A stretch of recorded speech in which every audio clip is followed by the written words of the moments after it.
tried to kill myself twice. Obviously, I hung myself once. Parents found me, cut me down and revived me, brought me back to life. So you're not playing, that's not... No, I was actually I was hanging. That's not attention seeking. You've done, you've signed it off. They revived me, I woke up in my mum's arms. I was like, fucking hell, what am I doing here? Like, just bullshit, like, just kill me. I was actually saying to my mum, just fucking kill me. Yeah. I just wanted it all to end, mate. So then I stabbed myself in the stomach, almost bled out, went to hospital, and I was just lying to him. The whole time I was lying, even then I was going through the process, like, yeah, I'm fine, fucking, like, I'm all right. I just didn't want to help.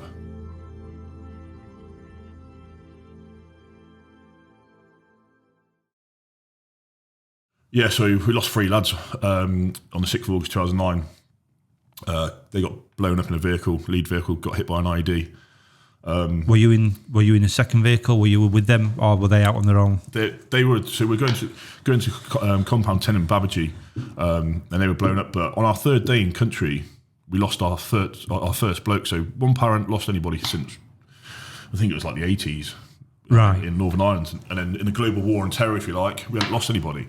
In 2009, Steve Bolger was killed on our 3rd day in tour in 2009. So we'd only been there 3 days, and he was killed. Fucking hell. It's like a bit of a omen already, innit? It's like a bit of a jinx on being out there regardless. Thinking, fucking hell, it's all starting. I had my Afghans. I was essentially just cutting around Afghan with my Afghans, being attached to whoever. SEAL Team 4, Welsh Guards, the rifles for a little while, just kicking about and just doing what they wanted me to do, basically. Right. But I was blown up 3 times on that tour. I want to say, bring us the helmet. Let's see the helmet now. I was blown up twice in 24 hours. Right, so go on, let's have a look at this. So this is Dave's helmet that he wore. This is the helmet I was wearing when I got blown up once. Let's have a look at Still this. smashed it. Fucking hell, look at that. So do you know what actually hit the front of the helmet? So the guy in front of me stood on the ID and his weapon. Right, so take us through the story then. So we're in, where is it? Louis Mandacalay we was in. So I sent up to Louis Mandacalay to give the Welsh Guards a bit of support because they were taking a bit of a battering up there. Now, the engineers are going in to build a smaller camp, if you like, a patrol base, so we could get the bazaar back running. So the bazaar is a market, basically. Yeah. And the bazaar had gone in Louis Mandacalay because the IDs. So the idea was to go in there, put a patrol base, and then clear the IDs up bazaar, get the bazaar back up and running for the locals. Now, I had to go to the forefront and basically be like a cordon, if you like, so the engineers could come in and start building this patrol base. So there's intelligence that there's 20 IDs in this town. And I always used to lead my Afghans from the front, but this day I thought, do you know what? I'm going to go 3rd man. And it's not because I'm being a coward or anything, it's because I need to command these men. Without me, if I get killed as a commander, there's no one to command these blokes. So as a commander, you shouldn't really go at the front.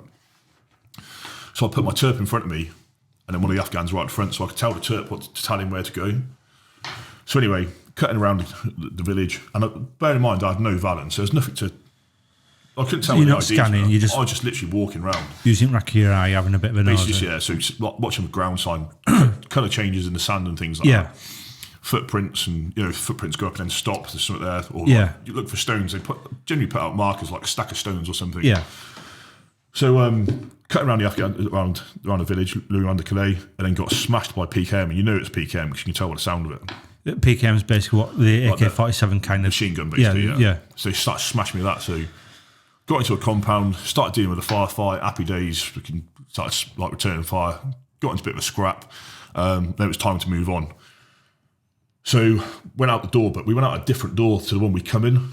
So we've gone out the door, and as I've gone through the door, boom, just got hit with a massive just the force, debris and force, mate, and just threw me straight on my ass, mate. And is that the main impact on front of your helmet? Yeah, and I was out, mate. I'm sure I was out for a bit. Do you think that's stone? Do you think that's... Oh, that's where so these holes are where my MVG was. So it's a bracket where your night vision goes. Yeah. But that's like so that's what I mean. Do you think that were a stone, or do you think that were just debris? Or don't know, just debris or something, mate, yeah. And that were your friend in front that were basically blown up? So it's the interpreter, yeah. Right. But initially I thought I was the one that stood on the ID because... The force? Yeah, and it's dusty as fuck. I can remember it like it is now. It's just dusty, dust everywhere. Hard to breathe, mate, a little bit dark. And I started patting myself down. I was like, fuck, I've got my legs. Just thinking, right. What's gone? I'm like, right, looking out, and I'm like, it's not me. Like, fucking out. So I grabbed my weapon, again, you got to watch out for secondary devices. You can't just start walking around because you could get hit by a secondary device. So you've got to be fucking careful. But at the same time, there's like a lot of metal around, so you can't really tell what's what. Even if you do have a fan, you can't tell what's what, because that's the shrapnel that comes from an IED. So look. Jesus, if that comes at you like at 1,000 miles an hour, that's what rips through people, yeah. That's just even coming out. So that's what rips through people, yeah. That's shrapnel from one of the times I was blown up. Jesus. I think that's from a mine note, that one. That is sharp, that's like razor sharp on some corners. So, because that's all around on the floor, you can't, even if you did have a metal detector, you can't tell what's what. So you just got to take the chance. And he's still in the firefight this time, or is that being ended? So at this point, they've obviously heard the ID go off, or they've either heard it or they command wired it. Yeah. With command wires where they basically watch, right, instead of like bang, pack it off. So they've started firing at me again, so I've got to deal with this casualty, but he's dead. He's cut in half and missing his arms, and he's basically talking shit. I want to say he's still alive, but it's the last bit, yeah. So anyway, I comforted him for a little while, and then bang, contact, started to deal with a firefight. And looking back now, I'm 23 years old, mate. I've just been blown up, and I've got to regain control of my team. I've got to command a team who's just lost their friend. I've got to deal with a firefight. I'd be well out of it. I'd be gone now. And looking back now, it's a lot of fucking responsibility for a 23-year-old. Yeah. And I can see why I lost the plot. Yeah. It's not easy, that is it? It's not. I can't comprehend the. I mean, there's so many people that could be listening to this now that have watched the films, have watched all these war films, have seen what it's like. They said Black Hawk Down, Saving Private Ryan, when explosions are going off, when you're in a firefight, when your friends are going. But until you're actually there and it's tangible, you can smell the sulphur, you can feel the dust at the back of your throat, and you can smell the blood as well. Like blood's got like a copper. Yeah, quite. I say it's like not an iodine, a metallic taste, and because my illness now, I can wake up at the middle of the night and I can taste blood in my mouth. Yeah, and I'm like. And it's like I'm gagging on it, but there's nothing there. Yeah. But it's like that. It's like when we say you can smell death, you can go to a house, knock on the front door, police, open door, and you think someone's dead upstairs. I can smell. It's like a death leathery smell. Yeah. It's the same, like I said, and that taste. But people, unless you lay there, like you said on the floor, people aren't just going to understand. Yeah. When I've been listening to you, I've listened to Hearts and Minds. About what you're doing and the budgets with that. Is that like what happened to us as well when basically the government's taken you technically from a firefighting exercise into a technically, we don't want you to fight, we want you to show love, we want you to sing Come By Our, don't really get it, unless someone's wanting to cut your head off, don't get involved in a firefight. It's basically like literally, let's heal the world. Get Michael Jackson down. I think it's bullshit, mate. Like the Hearts and Minds thing. Like my personal opinion is bullshit, mate. Afghan changed a lot from the first tour to the last tour I'd done. Hell of a lot. I mean, the last tour I'd done, you couldn't even drop air. You couldn't drop bombs like willy-nilly. You had to like do a battle damage assessment, BDA. So if you dropped a bomb, you had to go to a compound to do a BDA in case you had to pay the bloke for his house that you just blown up. If you blow doors off, you're like, oh, sorry, mate, it's $200 for blowing doors off. I'll fix your door off, yeah. Like, so they said basically we had to not knock on doors. So you got to knock on a door, say, British forces, can we come in your compound? I'm like, bullshit. No. Hang on a minute. Yeah, and it's all because like the women, you got to give the women an opportunity to cover up. You can't just go kicking the door in. Yeah, you're like, if I'm in a compound, if I want to go in a compound, I'm going in that compound for a reason, because it's like genuinely a bad bloke. Yeah, like so that door's getting kicked in or blown off. Yeah. So in 2009, he used to carry a shotgun on my back, which was for door entry. So he basically just got slugs. The first round's a slug with a bit of CS behind it. So you just put it through the door at an angle, blow it through the door, hits the ceiling, covers the room in CS. Take the hinges off, one through the lock, push the door in, coughing their guts up, and then you come in and drill them. Yeah, that's what it's designed for. Right. But I'll just take the hinges off the door. So when did it start going wrong then? When you've now done your tours, you've got your Hearts and Mind, you fucking, it's all going a bit pear shaped. When do you think it's starting to? 2011. So 2011, I can remember it now. So I got blown up in a vehicle. We're going in to do an op, and I was in a vehicle, and it got blown up. Everyone was fine. That's the weird thing about it. Everyone was fine, but we've recovered the vehicle back to mob price. It was the Estonians rocked up playing David Guetta in a boombox, mate. So they got this massive boombox, and this chick gets out, and I was like, fucking hell, like the Estonian chick, he recovered us back. But once I got back to the compound, I had a meltdown, like a panic attack. It's what I know now as a panic attack. But at the time, I didn't know what a panic attack was. I'd never felt that before. I never felt anxiety. I didn't know what it was. So you've gone from a killing machine, shaking like a shitting dog, basically. Yeah, so not breathing. I've gone from having a scrap, like, you know, loving a scrap, loving killing people, love fighting my enemy, to gun shy. You know, like, why is this? You think it just gets, everyone's got to have a breaking point in life? Everyone's got to have a... I think sometimes just a switch goes in your head and you don't... You have to ask yourself the question, what am I fucking doing here? What am I actually doing here?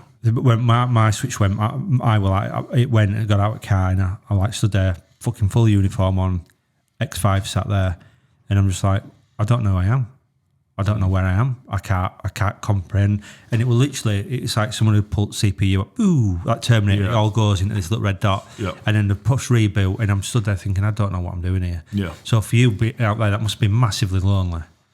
Yeah, it was, because you can't go to your mates and say, oh, I'm struggling. Because PTSD and that wasn't really a thing back then. It's weakness as well, isn't it, for people? It's like, especially when you're in your platoon and when you're what you're doing. What I didn't know was, so some years later, I was diagnosed with borderline personality disorder, which is the Americans call it unstable emotional personality disorder. Right. And that's based from my childhood, being bullied and things, and the relationship I had with my parents, or the relationship my parents had wasn't too good, and basically I see you arguing all the time, and I wasn't shown like love and support from my parents, and because they were arguing, had a bad relationship.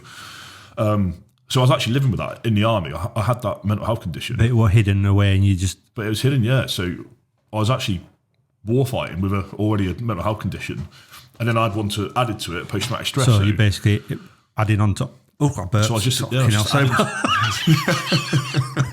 adding stuff to it, yeah. And you're feeding it, aren't you? And yeah, so the emotion thing, I couldn't really differ between emotion. Like, I didn't know what love was, didn't know, anything like that. I just didn't know what it was. And then I think one day it's just all bang, hit me. So how did you deal when you didn't compound then? When's the next point when you're thinking, right, I'm going to have to put this to bed here, I'm going to have to...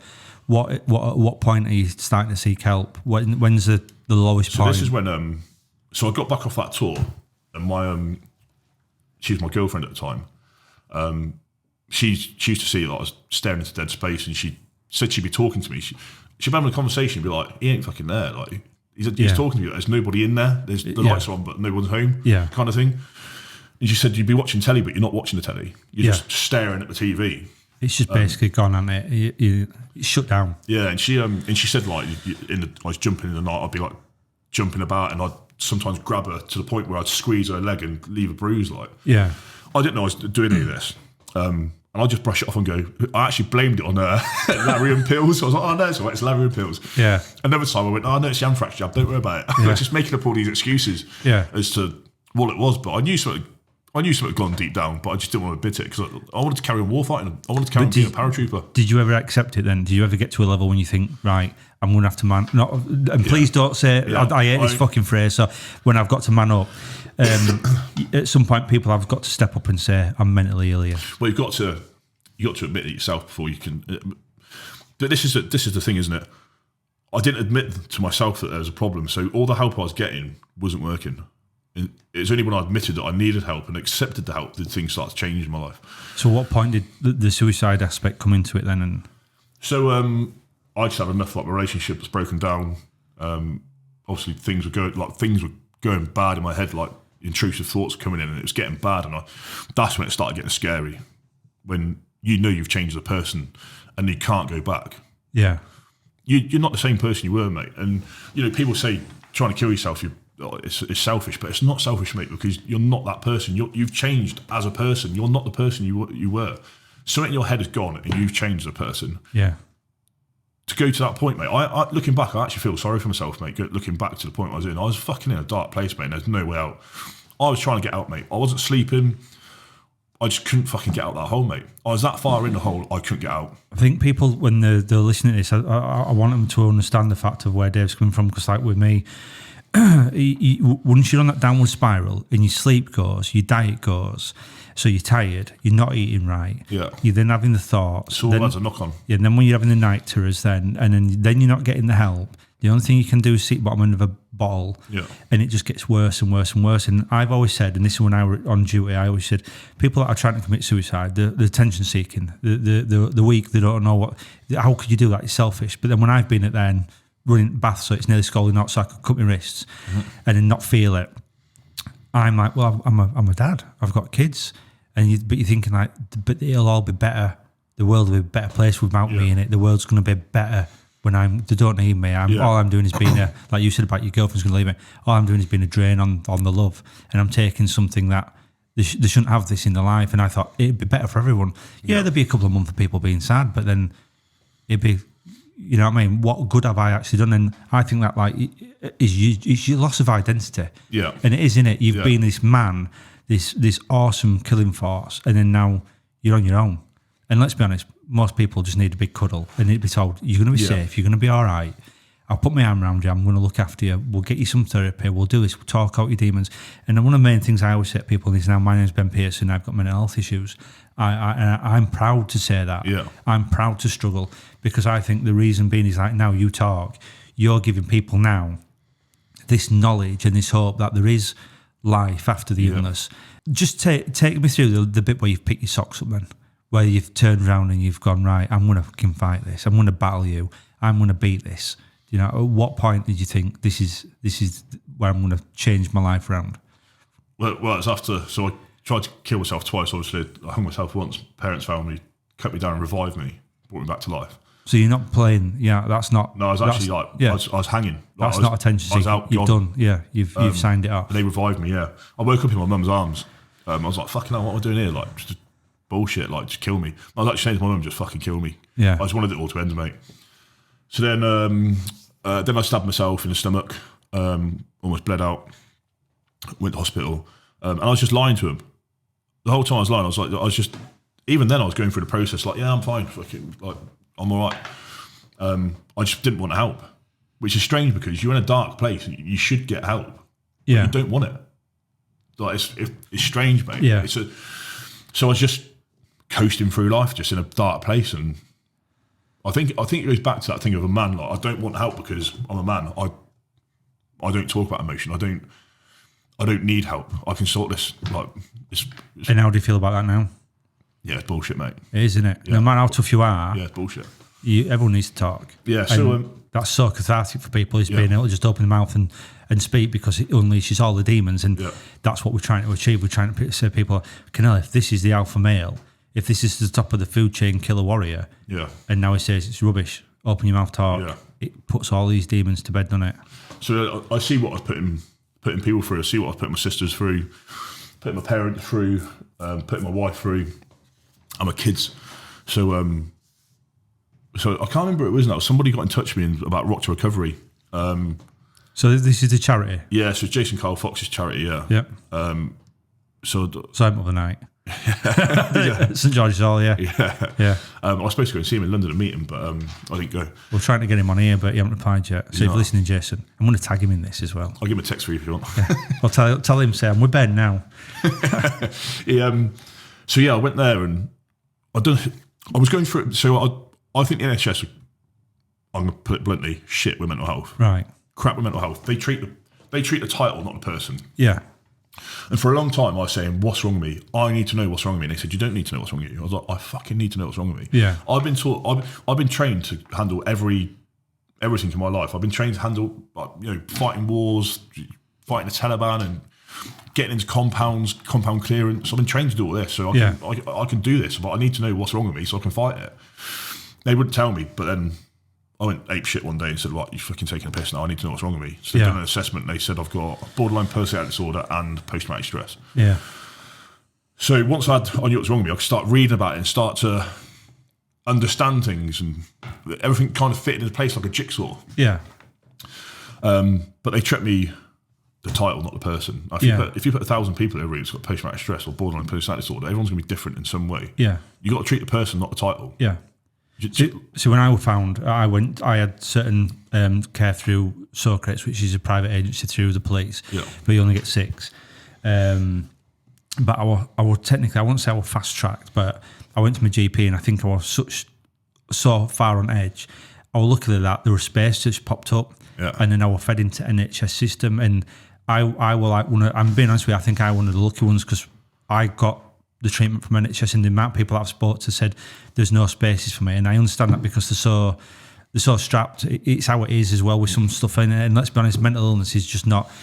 I think a lot of people deal with more mental illness when. I think people like the police, the fire, the army, the navy. I always think we're the bottom of the queue to get it, because I think there's other people that they see as more important. This is how I see it. Yeah. But the NHS to me found me and they treated me, and I've got nothing but love. Yeah, good for you. Yeah, they did really well for me. That's good, mate. And ironically, I've been asked to be ambassador for Bradford's NHS Mental Health Trust, which I'm going to take on because they really look after me. But I can see why it's back to that hospital treatment. I fell over and broke my leg. I waited 12 hours for an ambulance. Well, I fell over and broke my leg, and an ambulance came within 6 minutes. Everyone's perceptions are different. Yeah. Are you happy where you are now? No. I think there's more that I can find out about myself. What's going to change, or what you're going to start looking for now, or what are you wanting to achieve now in your mind, in your mental health aspect, and where there's still things I need to figure out about myself. I think there's still doors to open up in my mind, if you like. I'm going to go back to Costa Rica and do ayahuasca again. Basically, going to have your tits. Yeah, basically, yeah. I'm basically going to go there and do that again. Ticket for two. I found out a lot about myself there. Right. Do you know, it really helped me. Psychedelic drugs are coming, the Americans are using them to cure post-traumatic stress and things out. Right. And it's actually a thing that's working. And I'm proof that it works. I come back from that trip, if you like, a different person. Yeah. Everyone said you could, like, you're seeing me, you're different. The way you're carrying yourself, like, just the way you were in your face, the way you looked, just completely different. You smile more. Yeah.